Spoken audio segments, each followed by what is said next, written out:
여러분, 이 장의 말씀을 다시 조금 보길 원합니다. 시간적인 배경은 오순절이었습니다.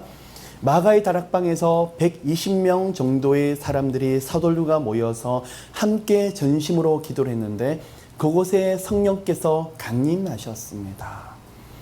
그리고 그 시간에 오순절에 이 120명 외에도 오순절을 기념하고 지키기 위해서 경건한 유대인들이 흩어져 있던 디아스포라가 오순절을 지키기 위해서 예루살렘에 몰려들었는데 그 광경을 목도하고 모두가 다 놀라게 되는 장면이 첫 번째 페르가페입니다.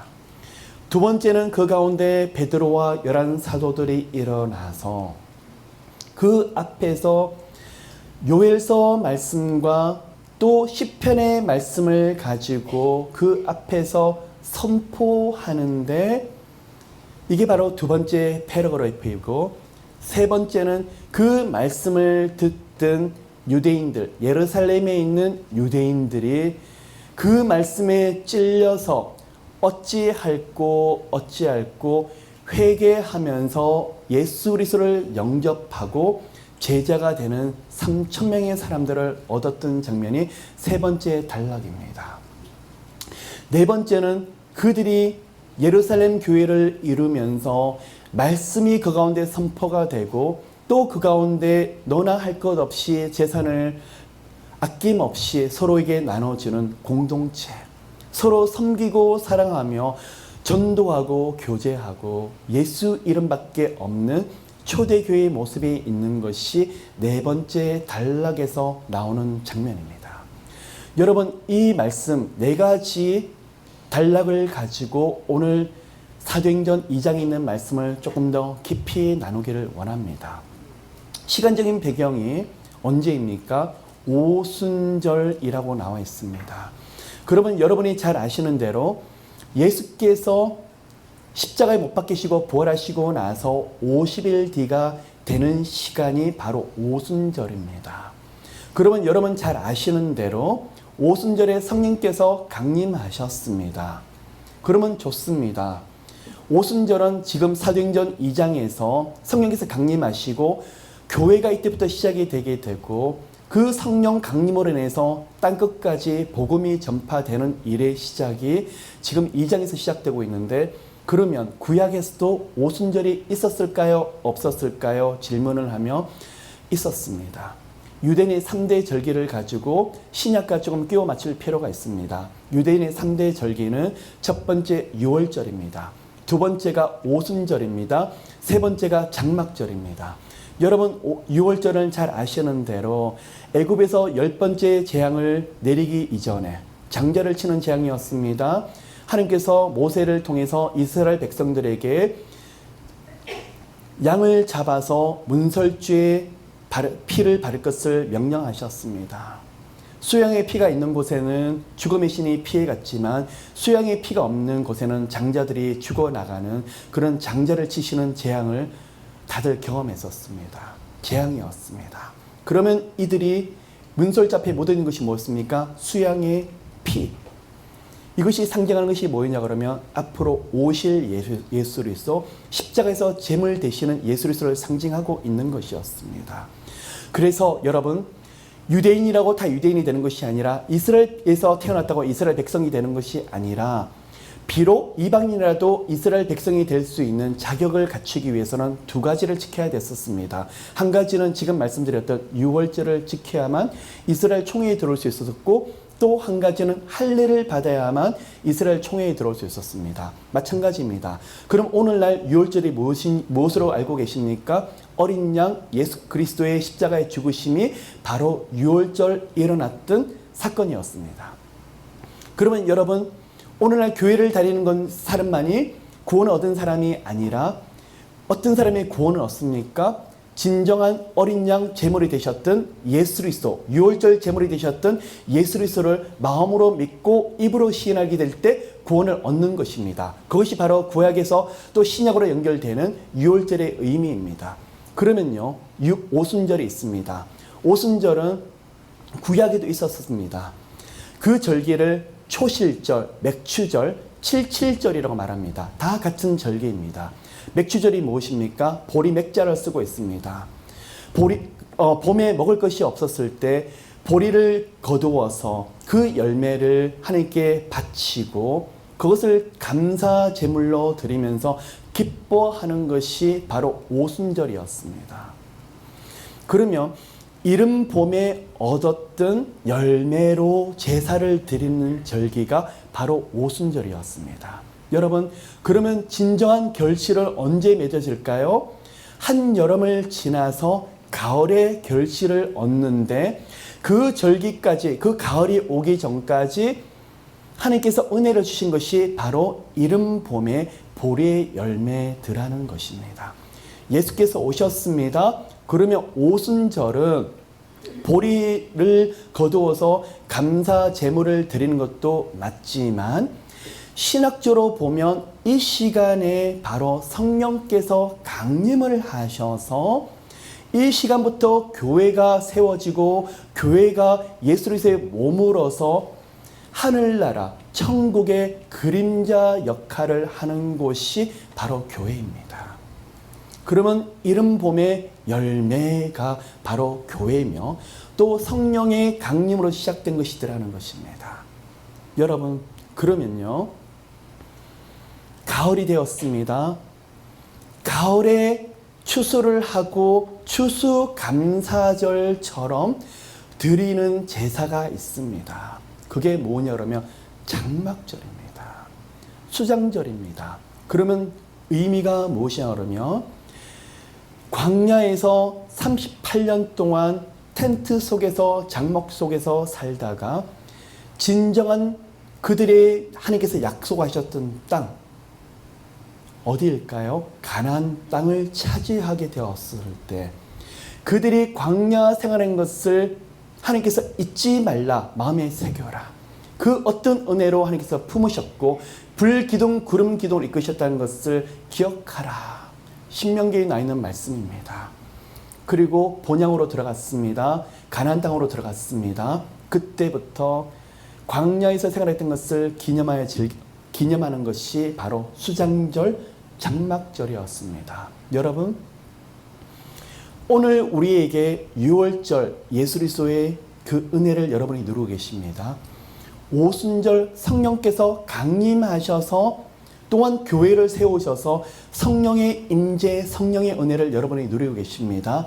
또 한 가지 여러분이 바라보셔야 될 것이 있는데 장막절을 통해서 수장절을 통해서 우리에게 계속적으로 기대하며 기다려야 될 것이 있습니다. 그러면 이 땅의 삶이 뭐냐 그러면 광야에서 38년의 삶이더라는 거예요.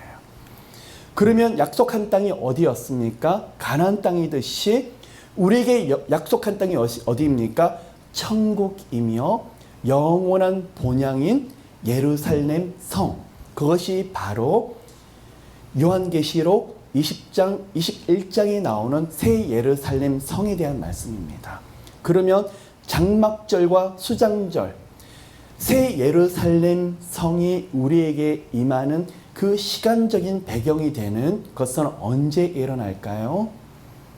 너희들이 본 그대로 그가 오시리라. 예수 그리스도의 재림 때 그 수장절이 우리에게, 장막절이 우리에게 임하게 될 것입니다. 그것이 뭐라고요? 새 예루살렘 성에 들어가는 일이 있더라는 것입니다. 그것이 바로 구약에 나오는 3대 절기를 통해서 첫째는 예수 그리스도, 두 번째는 성령 하나님의 강림, 그것을 통해서 교회가 세워졌는데 교회는 천국의 그림자 역할을 이 땅에 사는 것이요. 그러나 진정한 본향으로 들어가게 될 것인데 예수 그리스도의 재림 때, 그래서 우리는 종말론을 믿지만 부정적이고 무섭고 두려운 종말론이 아니라 희망적이고 예수 그리스도를 통해서 소망적인 영원한 본향에 대한 기대를 가진 장막을 기대하고 바라보는 것. 그것이 바로 장막절이 우리에게 주는 의미입니다. 그러면 오늘 오순절, 성령 강림을 말씀하고 있고 또한 교회의 시작이더라는 것을 말씀하고 있더라는 것입니다. 그러면 여러분, 오순절은 맥추절이라고 말씀을 드렸고 또 한 가지가 더 있습니다. 오순절은요, 모세가 율법을 기념하는 것을 지키기 위해서 또 나중에는 훗날 백성들이 모여서 우리가 율법을 받았지, 율법을 받은 것을 감사해서 모여서 주님 앞에 예배를 드리는 절기로 바뀌었더라는 거예요. 그러면 오순절 성령께서 강림하셨더라는 것은 율법이 아니라 예수 그리스도의 은혜의 시대가 되었다는 것을 말씀하고 있고, 이제는 율법이 우리를 정죄하는 것이 아니라 성령 하나님을 통해서 자유하게 하시는 은혜, 속죄하신 은혜, 그리고 더 이상 율법의 종이 아니라 예수 그리스도로 인해서 하나님의 자녀가 되는 것을, 은혜를 성령님을 통해서 우리를 주시더라 하는 것이 바로 오순절을 통해서 우리에게 말씀하시고 있으시더라는 것입니다. 여러분, 율법이 아니라 이제는 은혜의 시대가 되었습니다. 아멘. 2장 1절을 보시면 오순절 날이 이미 이르렀습니다. 저희가 다 같이 한 곳에 모였습니다. 여러분, 한 곳에 모였는데 이곳은 장소적인 지명으로 말하면 예루살렘입니다. 근데 어디였습니까? 마가의 다락방인 것을 알 수 있습니다. 구약에서는 하나님께서, 여호와 하나님께서 임재를 하시는데 성막이 아니면 성전에 임하셨는데, 지금 성령께서 마가의 다락방에서 임하고 계시고, 또한 마가의 다락방만 아니라 거기 모인 각 사람에게 임하고 계시더라는 것입니다. 무슨 말일까요? 하나님께서 예수 믿는 모든 영혼들에게 제한 없이 임하시더라. 예수의 이름을 부르짖는 그곳이라 그러면 성전과 성막을 아니더라도 어느 곳에 있는 누구더라도 그곳에 성령께서 임하시더라, 그 은혜의 시대가 되었더라 하는 것을 보여주고 있더라는 것입니다.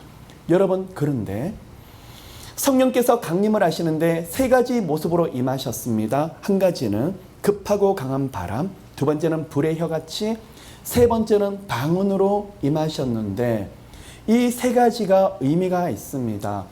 유대인들이 여호와 하나님께서 임재하실 때 바람과 불과 방언 가운데 임하신다고 믿고 있는데, 이들 유대인들이 하나님께서 임재하실 때 이 세 가지 현상이 나타난다고 생각을 했는데, 성령 하나님이 예수 이름으로 임장을 보면서 유대인들은 놀라는 거예요. 누구 이름으로 구할 때, 누구 이름을 부르짖는데 바람과 불과 방언으로 임하시더라는 거예요. 예수 그리스도 이름으로 부르짖는 그곳에 그렇게 성령께서 강림하시더라는 거예요. 유대인들이 놀랍니다. 그들이 여호와 하나님을 율법 가운데서 그렇게 제사 가운데 성막과 성전 가운데 임하신다고 믿고 있는데, 예수 가운데 부르짖는 그 가운데 임하는 걸 보면서 분명히 보여주시는 거예요. 예수 그리스도가 메시아며 하나님의 약속이시며 하나님의 언약이며, 또한 십자가를 통해서 그 언약의 성취가 되었다는 것을 분명히 보여주고 계시더라는 것입니다. 첫 번째는 급하고 강한 바람이라고 그랬습니다. 바람, 푸뉴마라는 헬라어입니다. 무엇이냐? 정확한 의미는 하나님의 호흡이라는 말이 맞아요. 하나님의 숨을 쉬시는 그 숨이라는 말이 맞습니다. 그러면 이 성령께서 구약에서 보면 첫 번째 창세기에서 나오는 장면은 하나님의 생기라고 표현되고 있습니다. 하나님의 영이시며 하나님의 호흡인데, 이 생기가 처음에 하신 것이 뭐냐 그러면 흑암 속에서 혼돈된 상황을, 질서를 바로 잡으시고 빛이 있게 만드시고 창조를 하시는데 성령께서 함께 동참하시더라는 거예요. 하나님의 형상대로 사람을 만드시는데 흙으로 만드셨습니다. 생명력이 없는데 흙으로 사람을 빚어넣고 그 안에 호흡을 집어넣었는데 생기를 집어넣었더니 그것이 뭐라고요? 바람이더라는 것입니다. 푸뉴마. 생명이 들어갔습니다. 사람들이 하나님의 형상으로 호흡하며 생명을 가지고 움직이기 시작했고, 생각하고 감정을 가지고 하나님과 교제를 하기 시작했었습니다. 지구 모든 상태가, 우주가 질서가 없어서 케이오스의 상태, 무질서하고 그런 상태였는데, 성령께서 이 땅을 운행하시면서 하나님의 호흡을 통해서 그 질서를 바로잡으시는데 케이오스가 아니라 코스모스, 질서정연한 우주로 만들어 버리시더라는 거예요. 성령께서 구약에도 천지 창조를 하실 때부터 엘로힘, 태초에 하나님이 천지를 창조하시느냐. 그런데요, 창세기 1장 1절부터 삼위일체 하나님에서 분명히 말씀을 하고 있습니다. 이 하나님, 엘로힘, 복수예요. 성부, 성자, 성령께서 함께 천지를 창조하셨더라. 그게 바로 태초의 하나님, 원래 의미는 하나님들이, 그러면서 또한 단수형 하나님이 맞아요. 창조를 하셨는데 그때부터 성령께서 함께 계셨는데 이 하나님이 구약에도 계셨지만 특별한 시간에 특별한 사람들에게 임재를 하셨는데 오순절부터는 그 제한을 뛰어넘어서 예수를 부르짖는 모든 사람들, 장소와 시간 제한 없이, 신분의 차별 없이, 인종의 차별 없이 그곳에 임하시더라는 거예요. 그러면 바람, 또 어떤 의미가 있냐? 온 땅에 충만하더라. 제한적으로 어느 곳에만 계시고 어느 곳에는 안 계시는 것이 아니라 모든 곳에 충만하시다는 그 의미를 지금 바람으로 표현하고 계시더라는 거예요. 그러면 예수 이름을 부르짖는 그곳에 급하고 바람 같은 소리가 있어 그곳에 성령께서 강림을 하시는데 찔끔찔끔 임하시는 것이 아니라 헐러 넘치도록 너무나 충만하게 임하고 계시더라는 거예요. 여러분, 에스겔 37장을 보면 너무 유명한 말씀이 나오고 있습니다. 마른 뼈가 비유에 대해서 나오고 있습니다. 마른 뼈가 나중에는 하나님의 군대가 됩니다. 다시 그 모습의 마른 뼈가 힘을 얻습니다. 힘줄이 생기고 뼈가 움직이고 그 안에 살이 붙기 시작을 합니다. 방법이 뭐였습니까? 생기를 불어넣으셨더니, 다시 말하면 하나님의 호흡을 집어넣으셨더니 에스겔 37장 마른 뼈가 일어나는 비유에 대한 예언이 지금 2장에서 사도행전 2장에서 온전하게 성취되고 있더라는 것입니다. 여러분, 적용을 해볼까요? 여러분의 가정에 성령의 바람이 불면 돼요. 여러분의 가정에 성령의 급하고 강한 바람이 불면 여러분이 지금까지 보지 못한 하나님 역사를 보실 거예요. 무슨 말할까요? 성령의 초자연적인 역사도 많지만 성령의 충만히 함께 하시더라는 거예요. 지금까지 제한적으로 일하셨던 그 성령께서 이제는 눈에 보이는 역사들이 있더라는 거예요. 누구에게요? 우리가 그동안 죄인이에요, 좌절하고 나 같은 사람이 하나님 일을 하실까? 아니에요. 예수 이름을 부르짖는 그곳에는 아무런 제한도 없이 성령께서 임하세요. 죄가 있다고 예수께서 그 죄를 사하여 주시고 그동안 하나님과 장벽에 있는 것을 무너뜨려 주세요. 누가요? 성령께서 예수 이름으로, 예수 보혈의 능력으로 그 은혜를 통해서 다 무너뜨려 주시고 급하고 강한 바람으로 그곳에 임하시면 놀라운 기적을 보게 되더라는 거예요. 여러분, 오늘 이 시간에 이 말씀을 붙잡고 우리가 함께 기도하길 원합니다. 주님, 저희들이 진로 장래에도 급하고 강한 바람에 불게 좀 도와주시옵소서. 그럼 그곳에 보여지는 것이 무엇일까요? 성령 충만하게 만들어요. 그곳에 예수밖에 없도록 만들어요. 그곳에 들어가도 하나님이, 나가도 하나님밖에 없도록 만들어 버리더라는 거예요. 어떤 사실보다도 더 실제적인 일이더라는 거예요. 그 하나님이 사람이 눈에는 보이지 않을 수 있지만 여러분이 이 말씀을 사모한다고 하면 여러분에게 눈에 보이는 간정들을 수두룩하게 해주실 거예요. 왜 그럴까요? 급하고 강한 바람. 성에서 너무나 충만하게 일을 해버리시더라는 거예요. 또요, 여러분, 우리는 알 수 있습니다. 유행을 말할 때도 바람이 분다고 말을 합니다. 선거에도 바람이 분다고 말하고 있습니다. 틀린 말이 아닙니다. 그런데 성령의 급하고 강한 바람은 또 어떤 의미로 사용되냐면 지금부터 예수 그리스도, 지저스 무브먼트, 예수 운동을 성령께서 친히 하시더라는 거예요. 여러분의 가정에 성령의 바람이 부는데 여러분의 가정의 진로 장래의 문이 열려요.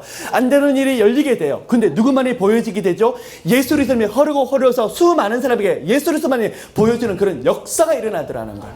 여러분, 눈에 보이는 그런 급하고 강한 바람이 아니라 할지라도 사모하고 사모하시며 성령께서 일을 하신 것이 눈에 보여질 거예요. 하나님, 우리 가정에 또 진로 장래에 급하고 강한 바람이 불어주세요. 그런데 비즈니스에 바람이 부는 거예요. 하나님, 어떻게 이렇게 사람을 모아줄 수 있죠? 생각지 못했던 자원들이 따라와요. 생각지 이런 일들이 바람처럼 제게 불기 시작해요. 여러분의 믿음대로 예수님을 선포하는 그곳에 그대로 되실 것을 믿습니다. 아멘. 또한 두 번째 임하는 것은 불의 혀같이 갈라지는 것이 있어. 하나님의 소멸하는 불을 말하고 있습니다. 여러분, 때로는 죄책감이 있을 수 있어요. 때로는 두려울 수 있습니다. 그런데요, 성령께서는 누구 이름으로 일을 하십니까? 예수 그리스도 이름으로 일을 하십니다. 예수 그리스도의 보혈의 은혜로 일을 하십니다. 성령께서는 예수 그리스도의 구속 사역을 우리에게 보여주길 원하세요. 여러분의 죄 가운데 벌벌 떨고 있고 때로는 낙심과 좌절 가운데 벌벌 떨고 있지만 그곳에 성령의 불이 임하신다 그러면 하나님의 소멸하시는 불, 여러분의 죄를 그 빽빽한 안개처럼 보이지 않는 그 죄를 예수 이름으로 다 불태워 주실 거예요. 그리고 지금까지 앞이 보이지 않는 그러한 길들도 성령의 불이 임하신다 그러면 다시 말씀을 드리며 이 불은 하나님의 권능, 능력을 임하고 있더라는 것입니다. 어느 날 엘리야가 갈멜산에서 기도를 합니다. 400명의 아세라 선지자 그리고 바알신을 믿는 450명의 선지자들과 제사장과 영적 싸움이 붙었습니다. 갈멜산에서 기도하고 또 기도했었습니다. 그곳에 여호와의 불이 하늘로부터 임했던 것을 기억하십니다. 기적이 일어났습니다. 하나님의 권능이 일어났습니다. 기적보다 더 놀라운 것은 이스라엘 백성들이 그것을 보면서 여호와 하나님은 살아계시다, 여호와 하나님은 참신이시다 하면서 거기서 고백하면서 회개 운동이 그때부터 일어나더라는 것입니다. 여러분, 여호와의 권능이 성령 하나님을 통해서 오늘날 문자 그대로 일어나고 있습니다. 예수의 이름을 부르짖는 그곳에는 치유와 회복이 있습니다. 안 되는 불가능한 일이 있더라 그래도 성령 하나님의 뜻 가운데, 성령 하나님의 능력 가운데 일어나게 될 거예요. 문이 열려지게 될 거예요. 누구의 이름으로요? 예수 그리스도의 이름으로 성령의 능력 가운데. 왜 그렇죠? 그곳에 불이 임하게 돼요. 또 한 가지가 더 있습니다. 어떤 분은 그렇습니다. 목사님, 저는 기도를 하면 온몸이 불덩어리처럼 뜨거워져요. 그리고 온몸이 진동해요. 불이 임한 거 맞죠? 목사님, 제 볼 좀 만져보세요. 불이 너무 뜨거워서 견딜 수가 없어요. 그 불도 맞지만 진정한 성령의 불은 무엇이냐면 사랑의 불이에요. 어떤 상황에서 하나님의 사랑에서 못 견디는 거예요. 예수 그리스도의 마음에 불타서 못 견디는 거예요.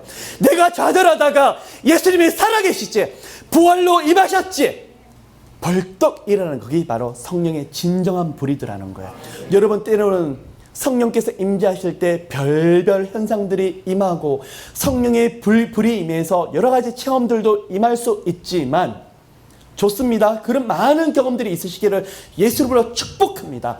그런데 더 중요한 성령의 불이 무엇이냐 그러면 복음이에요. 복음을 생각하면, 예수를 생각하면 견딜 수 없는 마음이 불타버리는 거예요. 하나님에 대한 사랑의 마음이 불처럼 흘러넘쳐서 아가서 8장에 말을 하고 있죠. 이 불은 홍수가 침몰할지라도 결코 끌 수 없는 불이라고 말하고 있죠. 그 불이 맹렬히 탄다고 말하고 있는데 여호와 하나님이 우리를 사랑하는 불이에요. 결코 끌 수 없는 불이에요. 이 세상에 가난과 아무리 핍박이 오고 아무리 험한 일이 있더라도 하나님과 우리의 사랑을 결코 끊을 수 없어요. 왜 그렇죠? 예수 그리스도의 보혈로, 언약으로, 계약으로 맺어져 버렸기 때문에 아무도 하나님과 끊을 수 있는 그런 방법이 없더라는 것입니다. 여러분 가운데 때로는 성령께서 임재하실 때 수많은 은혜와 또 경험도 필요하지만 그런데 복음으로 다시 돌아가셔서 예수 그리스도의 사랑, 그 은혜가 임해서 견딜 수 없는 그 감격, 그것이 바로 성령의 진정한 불이더라는 거예요. 그러면 이 두 가지가 모두가 다 필요합니다. 때로는 여러분, 오늘 제가 마음이 낙심을 하는데 불이 임했는데 몸을 가눌 수가 없을 정도로 너무나 뜨거워요. 너무나 강한 임재가 와서 못 견디겠어요. 여러분, 어떨 때요, 제가 너무 좌절할 때 하나님이 그렇게 보여줄 때 있어요. 아들아, 딸아, 사랑한다. 너 혼자 아니야. 내가 이렇게 함께해. 위로하고 싶으셔서 함께하는 것을 보여주고 싶으셔서라도 그렇게 보여줄 때가 많아요. 그러면 여러분 무엇을 자랑하십니까? 그런 경험을 자랑하는 것이 아니라 오로지 십자가에 매달리시고 나를 위해서, 우리를 위해서 부활하신 그 예수 그리스도밖에 자랑하지 않는 여러분 되시기를 예수 그리스도 이름으로 축복합니다. 2장 3절에 보면 저에게 모여 각 사람 위에 임하여 있더니, 여러분 이 말씀을 읽는데 얼마나 감격스럽고 얼마나 기쁜지 모르겠어요. 구약에서는 특별한 사람들에게 임재하셨는데 지금은요, 예수 이름을 부르짖는 모든 사람들에게 임하더라는 거예요. 구약의 특별한 사람들이 누렸던 복을 우리는 다 누리고 있더라는 것입니다. 세 번째를 보시면 저희가 다 성령의 충만함을 받고, 여러분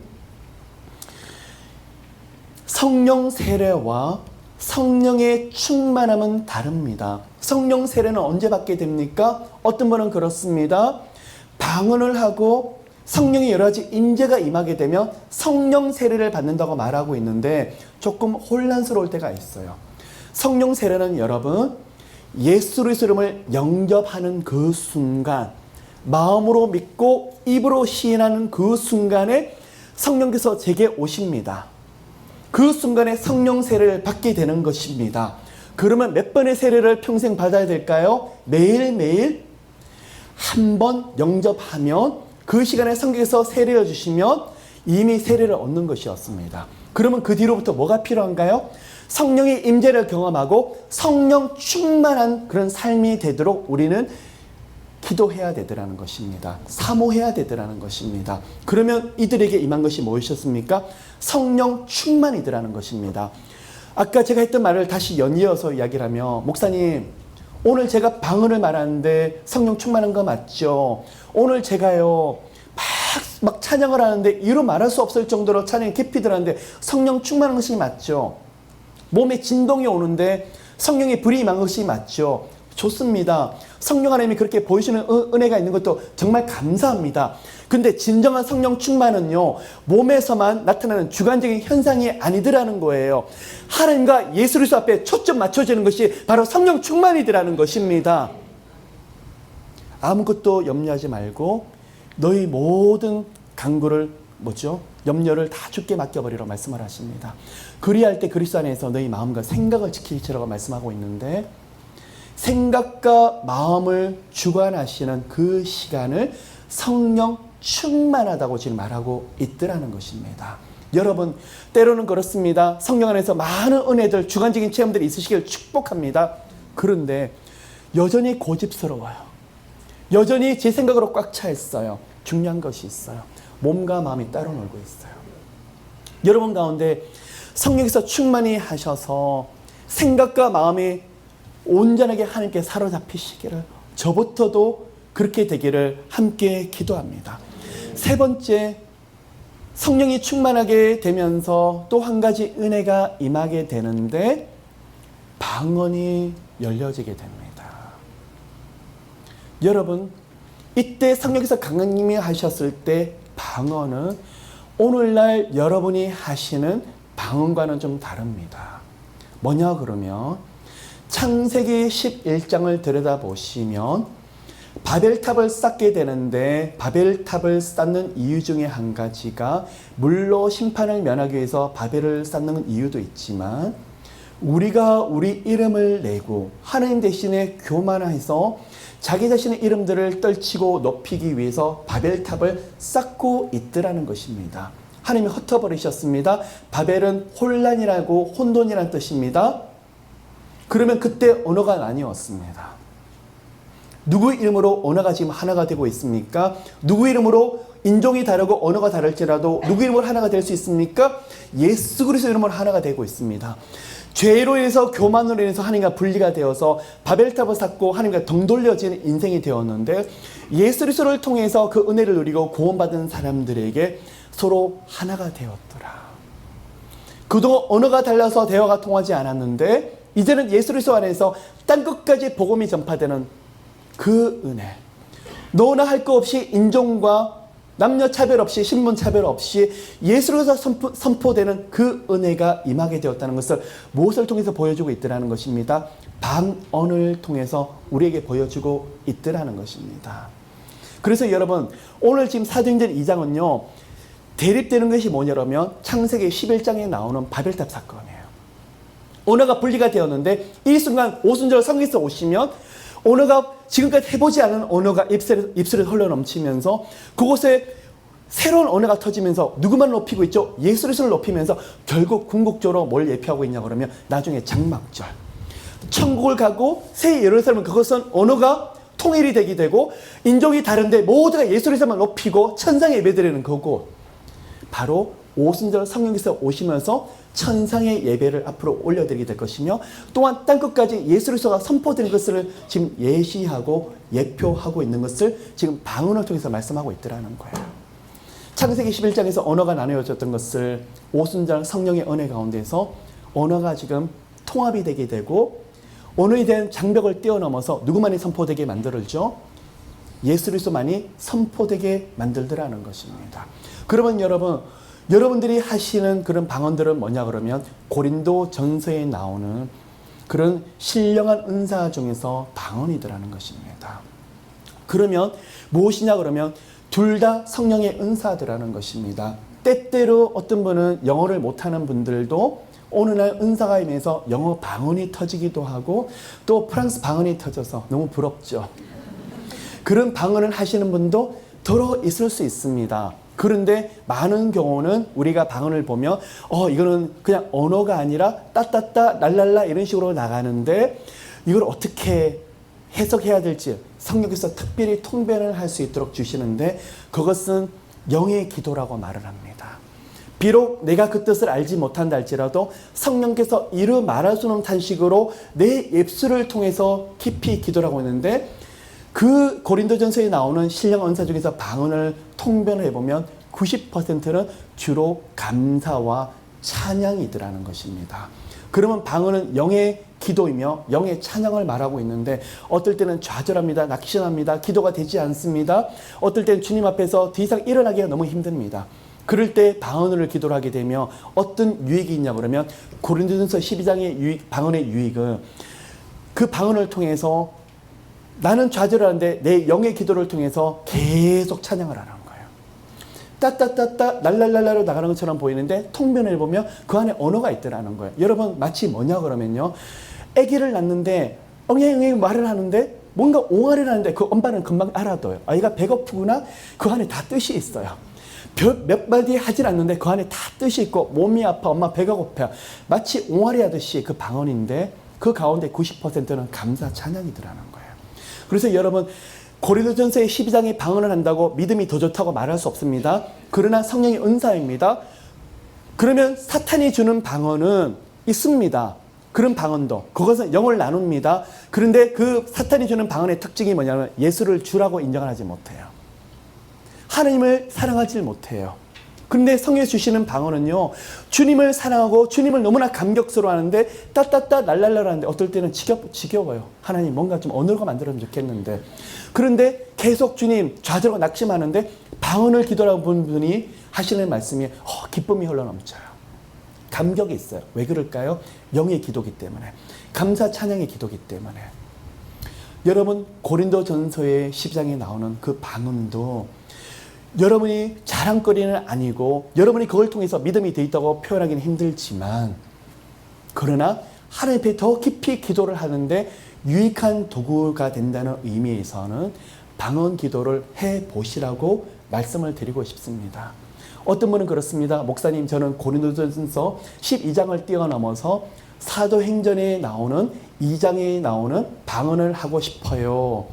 어떤 방언을 받고 싶으세요? 저는요 조금 더 세련되게 프랑스 방언을 놓고 기도를 하고 싶어요. 그러다가 아프리카 방언을 받을 수 있습니다. 그것도 여러분의 믿음일 수 있습니다. 그래서 제가 두 가지 종류의 방언에서 말씀을 드렸습니다.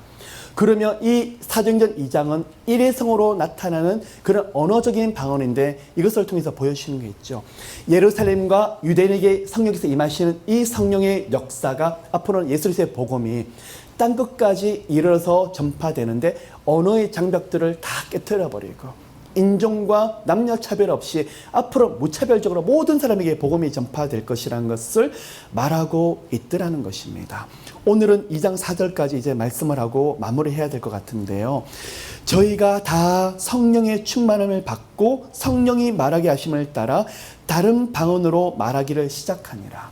여러분 오늘 말씀을 좀 정리하도록 하겠습니다. 때로는 성령의 바람 같은 역사가 있고 불 같은 역사가 능력의 역사가 있고 또 방언도 경험하는 것이 중요하지만 더 중요한 것은 이러한 경험이 있다면 성령 충만한 것이 훨씬 더 중요하더라는 것입니다. 두 가지가 다 따라야 됩니다. 비둘기처럼 순결한 것도 필요하지만 뱀처럼 지혜로운 것도 필요합니다.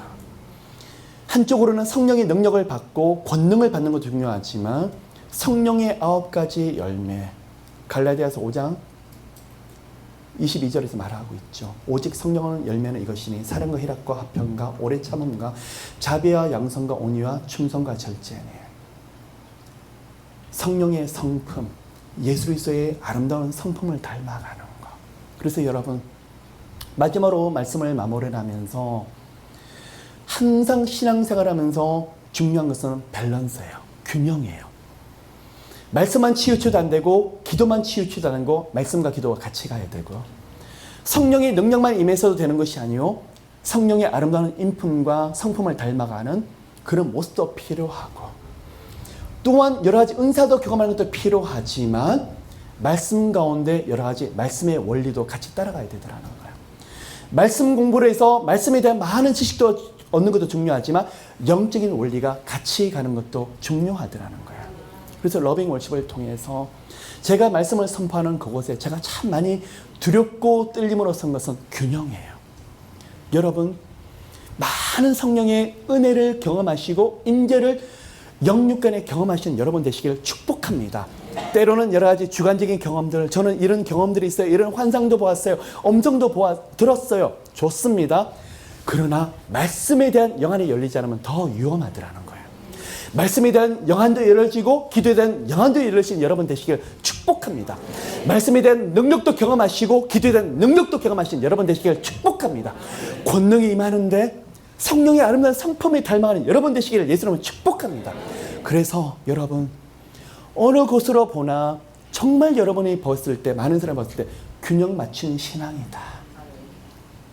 그런 아름다운 성품과 인격, 그런 은혜로운 신앙으로 들어가시는 여러분 되시기를 예수님으로 축복합니다.